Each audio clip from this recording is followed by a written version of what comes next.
મારા પ્રિય દેશવાસીઓ, નમસ્કાર. મન કી બાતમાં આપનું ફરીથી સ્વાગત છે. અભિનંદન છે. કેટલાક દિવસોમાં જ વર્ષ 2026 ટકોરા મારવાનું છે અને આજે જ્યારે હું આપની સાથે વાત કરી રહ્યો છું તો મનમાં સમગ્ર એક વર્ષની સ્મૃતિઓ ફરી વળી છે. અનેક તસવીરો, અનેક ચર્ચાઓ, અનેક ઉપલબ્ધિઓ જેમણે દેશને એક સાથે જોડી દીધો. 2025એ આપણને એવી અનેક પળો આપી જેના પર દરેક ભારતીયને ગર્વ થયો. દેશની સુરક્ષાથી માંડીને રમતના મેદાન સુધી, વિજ્ઞાનની પ્રયોગશાળાઓથી લઈ દુનિયાના મોટા મંચો સુધી ભારતે દરેક જગ્યાએ પોતાની મજબૂત છાપ છોડી. આ વર્ષે ઓપરેશન સિંદૂર દરેક ભારતીય માટે ગર્વનું પ્રતીક બની ગયું. દુનિયાએ સ્પષ્ટ જોયું કે આજનું ભારત પોતાની સુરક્ષા સાથે કોઈ સમજૂતી નથી કરતું. ઓપરેશન સિંદૂર દરમિયાન દેશના ખૂણે-ખૂણામાંથી મા ભારતી પ્રત્યે પ્રેમ અને સમર્પણની તસવીરો સામે આવી. લોકોએ પોતપોતાની રીતે પોતાના ભાવ વ્યક્ત કર્યા. સાથીઓ, આ જ ધગશ ત્યારે પણ જોવા મળી જ્યારે વંદે માતરમના 150 વર્ષ પૂરા થયા. મેં આપને આગ્રહ કર્યો હતો કે વંદે માતરમ 150 સાથે પોતાના સંદેશ અને સૂચનો મોકલો. દેશવાસીઓએ આ અભિયાનમાં આગળ વધીને હિસ્સો લીધો. સાથીઓ, 2025 રમતની દ્રષ્ટિએ પણ એક યાદગાર વર્ષ રહ્યું. આપણી પુરુષ ક્રિકેટ ટીમે આઈસીસી ચેમ્પિયન્સ ટ્રોફી જીતી. મહિલા ક્રિકેટ ટીમે પહેલીવાર વિશ્વ કપ પોતાના નામે કર્યો. ભારતની દીકરીઓએ વુમેન્સ બ્લાઇન્ડ ટી20 વર્લ્ડ કપ જીતીને ઇતિહાસ રચી દીધો. એશિયા કપ ટી20માં પણ તિરંગો શાનથી લહેરાવ્યો. પેરા એથ્લીટોએ વિશ્વ ચેમ્પિયનશિપમાં અનેક ચંદ્રકો જીતીને એ સાબિત કરી દીધું કે કોઈ બાધા સંકલ્પોને રોકી ન શકે. વિજ્ઞાન અને અંતરિક્ષના ક્ષેત્રમાં પણ ભારતે મોટી છલાંગ ભરી. શુભાંશુ શુક્લા પહેલા ભારતીય બન્યા જે ઇન્ટરનેશનલ સ્પેસ સ્ટેશન સુધી પહોંચ્યા. પર્યાવરણ સંરક્ષણ અને વન્યજીવોની સુરક્ષા સાથે જોડાયેલા અનેક પ્રયાસો પણ 2025ની ઓળખ બન્યા.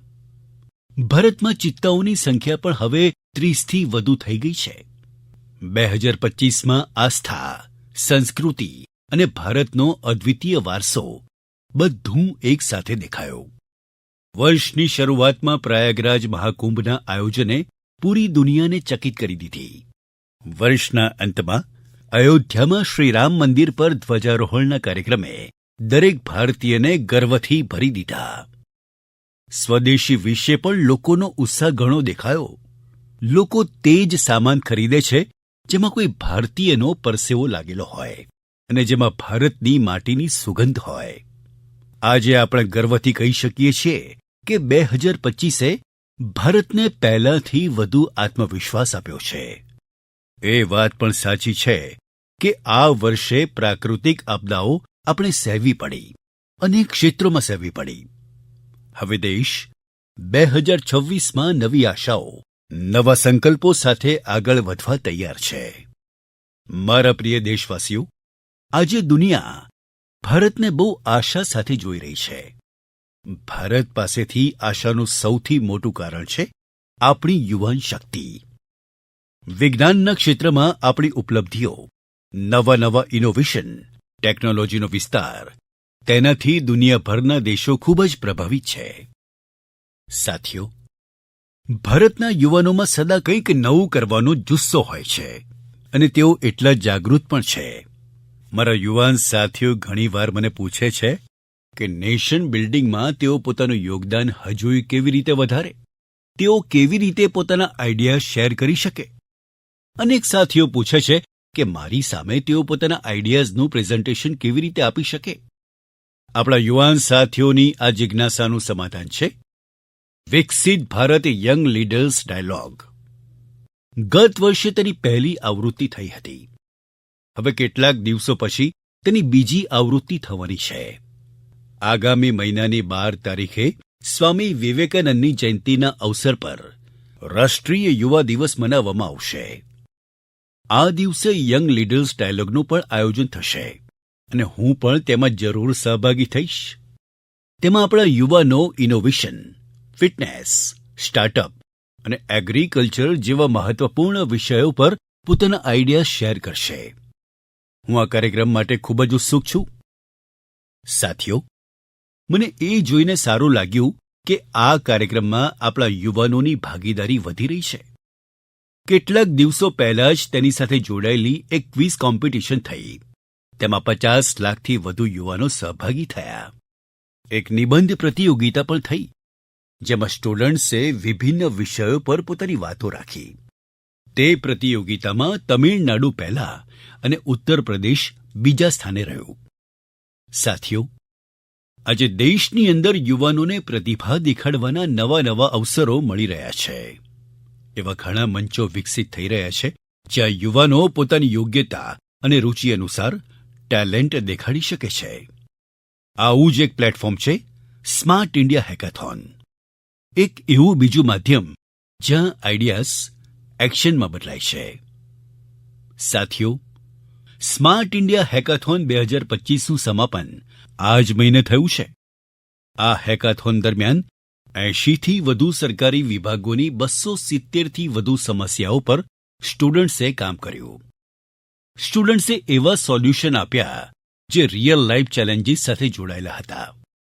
જેમ કે ટ્રાફિકની સમસ્યા છે, તેના અંગે યુવાનોએ સ્માર્ટ ટ્રાફિક મેનેજમેન્ટ સાથે જોડાયેલા ખૂબ જ ઇન્ટરેસ્ટિંગ પર્સ્પેક્ટિવ શેર કર્યા. ફાઇનાન્શિયલ ફ્રોડ અને ડિજિટલ એરેસ્ટ જેવા પડકારોના સમાધાન પર પણ યુવાનોએ પોતાના આઈડિયા જણાવ્યા. ગામડાઓમાં ડિજિટલ બેન્કિંગ માટે સાયબર સિક્યુરિટી ફ્રેમવર્ક પર સૂચનો આપ્યા. અનેક યુવાનો એગ્રીકલ્ચર સેક્ટરના પડકારોના સમાધાનમાં લાગેલા રહ્યા. સાથીઓ, છેલ્લા 7-8 વર્ષમાં સ્માર્ટ ઇન્ડિયા હેકાથોનમાં 13 લાખથી વધુ સ્ટુડન્ટ્સ અને 6000થી વધુ ઇન્સ્ટિટ્યૂટ ભાગ લઈ ચૂક્યા છે. યુવાનોએ સેંકડો પ્રોબ્લેમ્સના સચોટ સોલ્યુશન્સ પણ આપ્યા છે. આ પ્રકારની હેકાથોન્સનું આયોજન સમય પર થતું રહેશે. મારો પોતાનો યુવા સાથીઓને આગ્રહ છે કે તેઓ આ હેકાથોન્સનો હિસ્સો જરૂર બને. સાથીઓ, આજનું જીવન ટેક ડ્રીવન થતું જઈ રહ્યું છે અને જે પરિવર્તન સદીઓમાં આવતું હતું, તે પરિવર્તન હવે કેટલાક વર્ષોમાં થતું જોઈ રહ્યા છીએ. અનેકવાર તો કેટલાક લોકો ચિંતા વ્યક્ત કરે છે કે રોબોટ્સ ક્યાંક મનુષ્યોને જ રિપ્લેસ ન કરી દે. આવા બદલાતા સમયમાં હ્યુમન ડેવલપમેન્ટ માટે પોતાના મૂળ સાથે જોડાયેલા રહેવું ખૂબ જ આવશ્યક છે.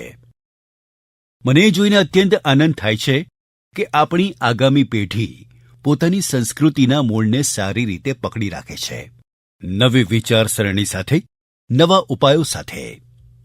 સાથીઓ, તમે ઇન્ડિયન ઇન્સ્ટિટ્યૂટ ઓફ સાયન્સનું નામ તો અવશ્ય સાંભળ્યું હશે. રિસર્ચ અને ઇનોવેશનમાં આ સંસ્થાની ઓળખ છે. કેટલાક વર્ષ પહેલા ત્યાંના કેટલાક વિદ્યાર્થીઓએ અનુભવ્યું કે અભ્યાસ અને રિસર્ચ વચ્ચે સંગીત માટે પણ જગ્યા હોવી જોઈએ. બસ અહીંથી એક નાનકડો મ્યુઝિક ક્લાસ શરૂ થયો.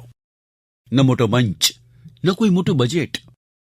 ધીરે ધીરે આ પહેલ વધતી ગઈ અને આજે તેને આપણે ગીતાંજલિ આઈઆઈએસસીના નામે ઓળખીએ છીએ. તે હવે માત્ર એક ક્લાસ નથી, કેમ્પસનું સાંસ્કૃતિક કેન્દ્ર છે.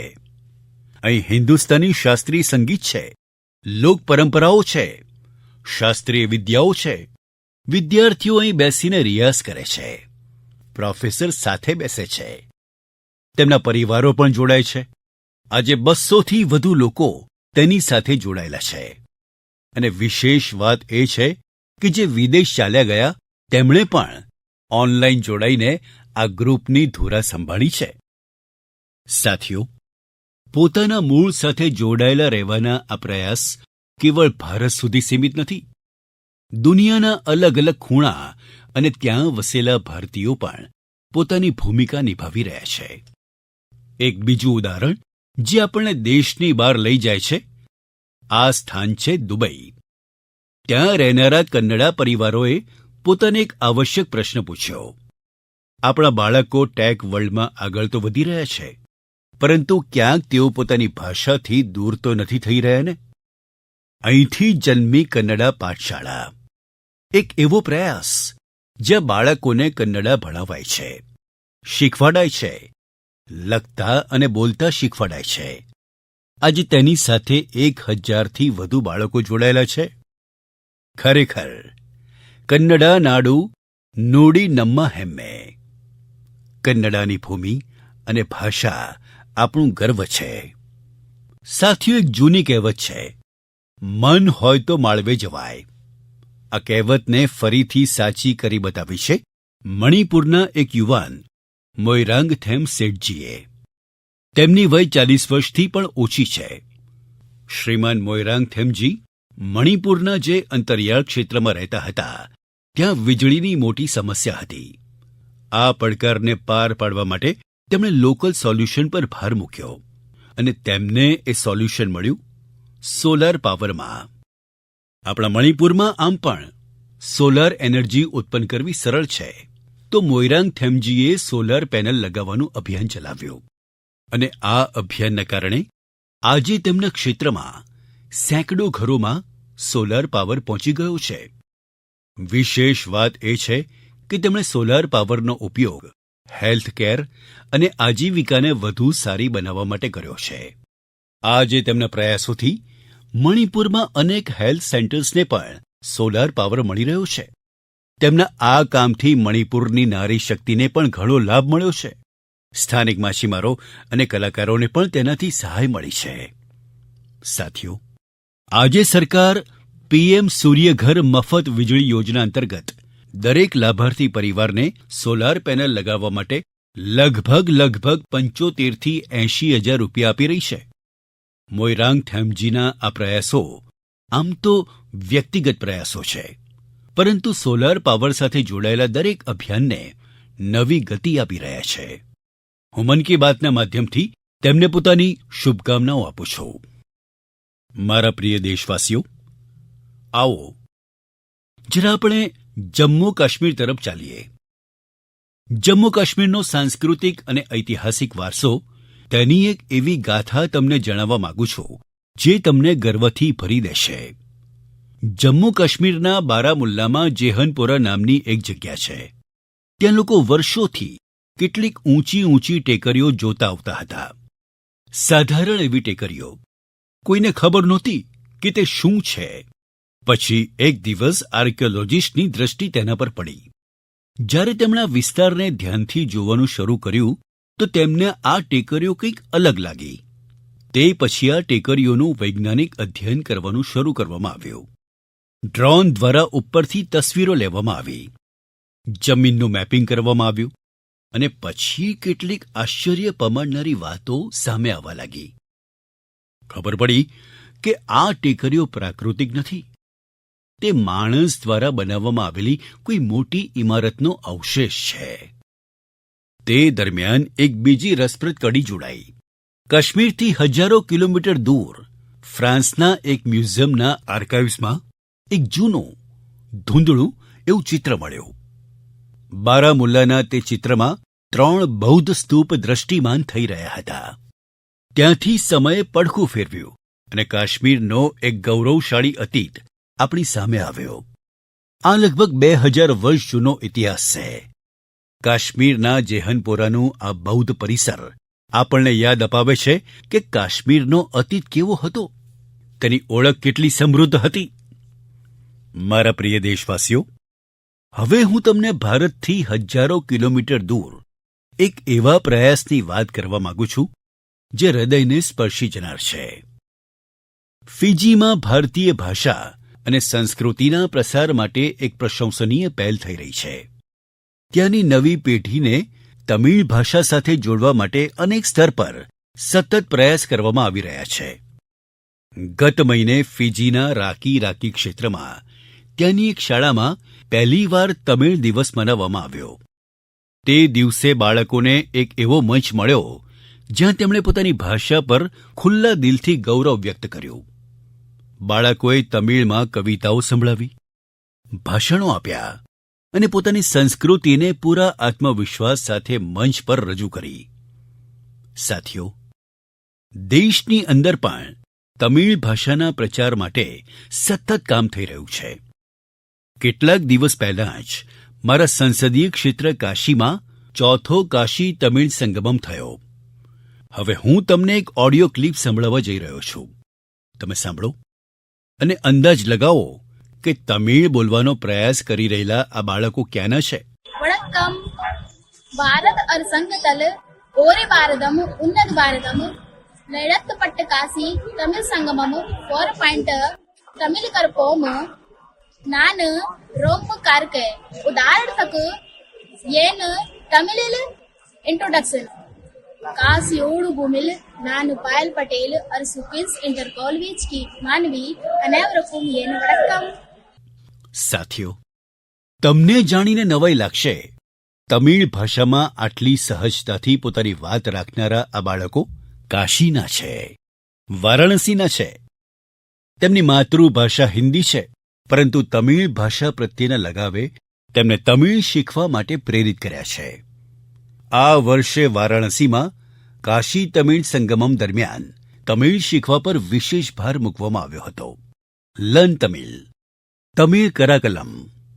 આ થીમ હેઠળ વારાણસીની 50થી વધુ શાળાઓમાં વિશેષ અભિયાનો પણ ચલાવવામાં આવ્યા. તેનું પરિણામ આપણને આ ઓડિયો ક્લિપમાં સાંભળવા મળે છે. એના પેર વૈષ્ણવ નાન નિવેદિતા શિક્ષા સદન બાલિકા ઇન્ટર કોલેજ વારાણસી படிக்கிறேன். நான் காஷி தமிழ் கற்கலாம் 4.0 ला तमिल भाषा टिक्कावुम इल्लुवम करेन. इंधा वयपुक्क पराधान नरेंद्र मोदी अवगलेगु नान नंटी सोलिगरेन. સાથીઓ, તમિળ ભાષા દુનિયાની સૌથી પ્રાચીન ભાષા છે. તમિળ સાહિત્ય પણ અત્યંત સમૃદ્ધ છે. મેં મન કી બાતમાં કાશી તમિલ સંગમમમાં ભાગ લેવાનો આગ્રહ કર્યો હતો. મને આનંદ છે કે આજે દેશના બીજા હિસ્સાઓમાં પણ બાળકો અને યુવાનો વચ્ચે તમિળ ભાષા અંગે નવું આકર્ષણ જોવા મળી રહ્યું છે. ભાષાની આ જ શક્તિ છે, આ જ ભારતની એકતા છે. સાથીઓ, આગામી મહિને આપણે દેશનો 77મો ગણતંત્ર દિવસ મનાવીશું. જ્યારે પણ આવા અવસરો આવે છે તો આપણું મન સ્વતંત્રતા સેનાનીઓ અને સંવિધાન નિર્માતાઓ પ્રત્યે કૃતજ્ઞતા ભાવથી ભરાઈ જાય છે. આપણા દેશે સ્વતંત્રતા મેળવવા લાંબો સંઘર્ષ કર્યો છે. સ્વતંત્રતાના આંદોલનમાં દેશના દરેક ભાગમાંથી લોકોએ પોતાનું યોગદાન આપ્યું છે. પરંતુ દુર્ભાગ્યથી સ્વતંત્રતાના અનેક નાયક નાયિકાઓને તે સન્માન નથી મળ્યું જે તેમને મળવું જોઈતું હતું. આવા જ એક સ્વતંત્ર સેનાની છે ઓડિશાના પાર્વતી ગિરિજી. જાન્યુઆરી 2026માં તેમની જન્મ શતાબ્દી મનાવવામાં આવશે. તેમણે 16 વર્ષની આયુમાં ભારત છોડો આંદોલનમાં ભાગ લીધો હતો. સાથીઓ, સ્વતંત્રતાના આંદોલન પછી પાર્વતી ગિરિજીએ પોતાનું જીવન સમાજ સેવા અને જનજાતીય કલ્યાણને સમર્પિત કરી દીધું હતું. તેમણે અનેક અનાથાલયોની સ્થાપના કરી. તેમનું પ્રેરક જીવન દરેક પેઢીનું માર્ગદર્શન કરતું રહેશે. હું પાર્વતી ગિરિજીଙ୍କୁ શ્રદ્ધાંજલિ અર્પણ કરું છું. હું પાર્વતી ગિરિજીને શ્રદ્ધાંજલિ અર્પણ કરું છું. સાથીઓ, આપણું એ દાયિત્વ છે કે આપણે આપણો વારસો ન ભૂલીએ. આપણે સ્વતંત્રતા અપાવનારા નાયક નાયિકાઓની મહાન ગાથાને આગામી પેઢી સુધી પહોંચાડીએ. તમને યાદ હશે કે જ્યારે આપણી સ્વતંત્રતાના 75 વર્ષ પૂરા થયા હતા ત્યારે સરકારે એક વિશેષ વેબસાઇટ તૈયાર કરી હતી. તેમાં એક વિભાગ અનસંગ હીરોઝને સમર્પિત કરવામાં આવ્યો હતો. આજે પણ તમે તે વેબસાઇટ પર વિઝિટ કરીને તે મહાન વિભૂતિઓ વિશે જાણી શકો છો જેમની દેશને સ્વતંત્રતા અપાવવામાં બહુ મોટી ભૂમિકા રહી છે. મારા પ્રિય દેશવાસીઓ, મન કી બાત દ્વારા આપણને સમાજની ભલાઈ સાથે જોડાયેલા મહત્વપૂર્ણ વિષયો પર ચર્ચા કરવાનો એક બહુ સારો અવસર મળે છે. આજે હું એક એવા મુદ્દા પર વાત કરવા માંગુ છું જે આપણા બધા માટે ચિંતાનો વિષય બની ગયો છે. ICMR એટલે કે ઇન્ડિયન કાઉન્સિલ ઓફ મેડિકલ રિસર્ચે તાજેતરમાં જ એક રિપોર્ટ જાહેર કર્યો છે. તેમાં કહેવામાં આવ્યું છે કે ન્યુમોનિયા અને યુટીઆઈ જેવી અનેક બીમારીઓ વિરુદ્ધ એન્ટિબાયોટિક દવાઓ નબળી સાબિત થઈ રહી છે. આપણા બધા માટે આ ખૂબ જ ચિંતાજનક છે. રિપોર્ટ પ્રમાણે તેનું એક મોટું કારણ લોકો દ્વારા વગર વિચારે સમજે એન્ટિબાયોટિક દવાઓ લેવી તે છે. એન્ટિબાયોટિક દવાઓ એવી નથી જેને એમ જ લઈ લેવામાં આવે. તેનો ઉપયોગ ડૉક્ટરની સલાહથી જ કરવો જોઈએ. આજકાલ લોકો એમ માનવા લાગ્યા છે કે બસ એક ગોળી લઈ લો, બધી તકલીફ દૂર થઈ જશે. આ જ કારણ છે કે બીમારીઓ અને તેનો ચેપ આ એન્ટિબાયોટિક દવાઓ પર ભારે પડી રહ્યો છે. હું આપ સૌને આગ્રહ કરું છું કે મહેરબાની કરીને પોતાની ઈચ્છા મુજબ દવાઓનો ઉપયોગ કરવાથી બચો. એન્ટિબાયોટિક દવાઓની બાબતમાં તો આ વાતનું ધ્યાન રાખવું બહુ જરૂરી છે. હું તો એ જ કહીશ, મેડિસિન્સ માટે ગાઈડન્સ અને એન્ટિબાયોટિક્સ માટે ડૉક્ટર્સની આવશ્યકતા છે. આ ટેવ તમારા આરોગ્યને વધુ સારું બનાવવામાં ખૂબ જ મદદગાર સાબિત થવાની છે. મારા પ્રિય દેશવાસીઓ, આપણી પારંપરિક કળાઓ સમાજને સશક્ત કરવાની સાથે જ લોકોની આર્થિક પ્રગતિનું પણ મોટું માધ્યમ બની રહી છે. આંધ્રપ્રદેશના નારસાપુરમ જિલ્લાની લેસ ક્રાફ્ટની ચર્ચા હવે પૂરા દેશમાં વધી રહી છે. આ લેસ ક્રાફ્ટ અનેક પેઢીઓથી મહિલાઓના હાથોમાં રહી છે. ખૂબ જ ધૈર્ય અને બારીકાઈ સાથે દેશની નારી શક્તિએ તેનું સંરક્ષણ કર્યું છે. આજે આ પરંપરાને એક નવા રંગરૂપ સાથે આગળ લઈ જવામાં આવી રહી છે.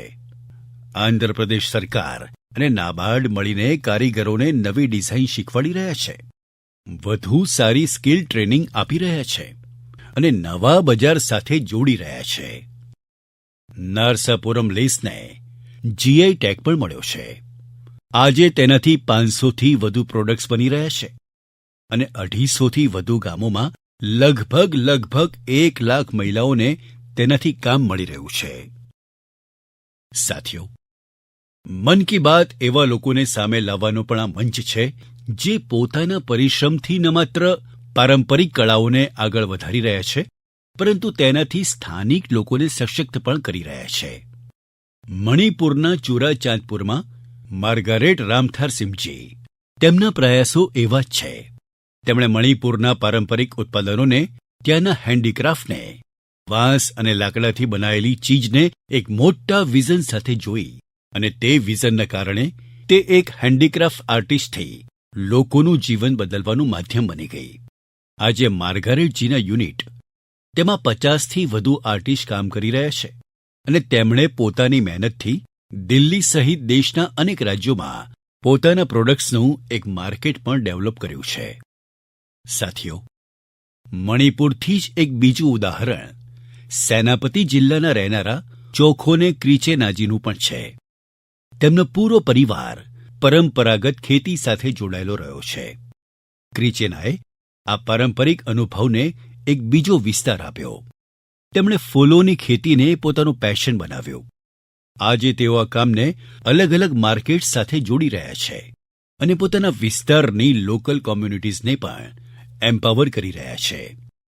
સાથીઓ, આ ઉદાહરણ એ વાતનો પર્યાય છે કે જો પારંપરિક જ્ઞાનને આધુનિક વિઝનની સાથે આગળ વધારવામાં આવે તો આર્થિક પ્રગતિનું મોટું માધ્યમ બની જાય છે. તમારી આસપાસ પણ આવી સક્સેસ સ્ટોરીઝ હોય તો મને અવશ્ય શેર કરજો. સાથીઓ, આપણા દેશની સુંદર વાત એ છે કે વર્ષભર દરેક સમયે દેશના કોઈને કોઈ ભાગમાં ઉત્સવનું વાતાવરણ રહે છે. અલગ અલગ પર્વ તહેવાર તો છે જ, સાથે જ વિભિન્ન રાજ્યોના સ્થાનિક ઉત્સવ પણ આયોજિત થતા રહે છે. એટલે કે જો તમે ભ્રમણ કરવાનું વિચારો તો દરેક સમયે દેશનો કોઈને કોઈ ખૂણો તમને યુનિક ઉત્સવ સાથે તૈયાર મળશે. આવો જ એક ઉત્સવ આ દિવસોમાં કચ્છના રણમાં ચાલી રહ્યો છે. આ વર્ષે કચ્છના રણોત્સવનું આયોજન 23 નવેમ્બરથી શરૂ થયું છે, જે 20 ફેબ્રુઆરી સુધી ચાલશે. અહીં કચ્છની લોક સંસ્કૃતિ, લોકસંગીત, નૃત્ય અને હસ્તશિલ્પની વિવિધતા દેખાય છે. કચ્છના સફેદ રણની ભવ્યતા જોવી પોતે જ એક સુખદ અનુભવ છે. રાતના સમયે જ્યારે સફેદ રણ પર ચાંદની ફેલાય છે તો તે દ્રશ્ય પોતે જ મંત્રમુગ્ધ કરી દેનારું હોય છે. રણ ઉત્સવનું ટેન્ટ સિટી ખૂબ જ લોકપ્રિય છે. મને જાણકારી મળી છે કે ગત 1 મહિનામાં અત્યાર સુધી 2 લાખથી વધુ લોકો રણોત્સવનો હિસ્સો બની ચૂક્યા છે અને દેશના ખૂણે-ખૂણેથી આવ્યા છે. વિદેશથી પણ લોકો આવ્યા છે. તમને જ્યારે પણ અવસર મળે તો આવા ઉત્સવોમાં અવશ્ય સહભાગી બનો અને ભારતની વિવિધતાનો આનંદ ઉઠાવો. સાથીઓ, 2025માં મન કી બાતનો આ અંતિમ એપિસોડ છે. હવે આપણે વર્ષ 2026માં આવા જ ઉમંગ અને ઉત્સાહ સાથે, આત્મીયતા સાથે આપણા મનની વાતો કરવા માટે મન કી બાત કાર્યક્રમમાં અવશ્ય જોડાઈશું. નવી ઊર્જા, નવા વિષય અને પ્રેરણાથી ભરી દેનારી દેશવાસીઓની અગણિત ગાથાઓ મન કી બાતમાં આપણને બધાને જોડે છે. દર મહિને મને એવા અનેક સંદેશાઓ મળે છે જેમાં વિકસિત ભારત માટે લોકો પોતાનું વિઝન વહેંચે છે. લોકો તરફથી મળનારા સૂચનો અને આ દિશામાં તેમના પ્રયાસોને જોઈને એ વિશ્વાસ વધુ મજબૂત થાય છે. અને જ્યારે આ બધી વાતો મારા સુધી પહોંચે છે તો વિકસિત ભારતનો સંકલ્પ જરૂર સિદ્ધ થશે. આ વિશ્વાસ દિન પ્રતિદિન મજબૂત થતો જાય છે. વર્ષ 2026 આ સંકલ્પ સિદ્ધિની યાત્રામાં એક મહત્વપૂર્ણ પડાવ સાબિત થાય. તમારું અને તમારા પરિવારનું જીવન પ્રસન્નતામય હોય. આ કામના સાથે આ એપિસોડમાં વિદાય લેતા પહેલા હું અવશ્ય કહીશ, ફિટ ઇન્ડિયા મૂવમેન્ટ. તમારે પણ ફિટ રહેવાનું છે. ઠંડીની આ ઋતુ વ્યાયામ માટે ખૂબ જ ઉપયુક્ત હોય છે. વ્યાયામ અવશ્ય કરો. આપ સૌને 2026ની ખૂબ ખૂબ શુભકામનાઓ. ધન્યવાદ. વંદે માતરમ.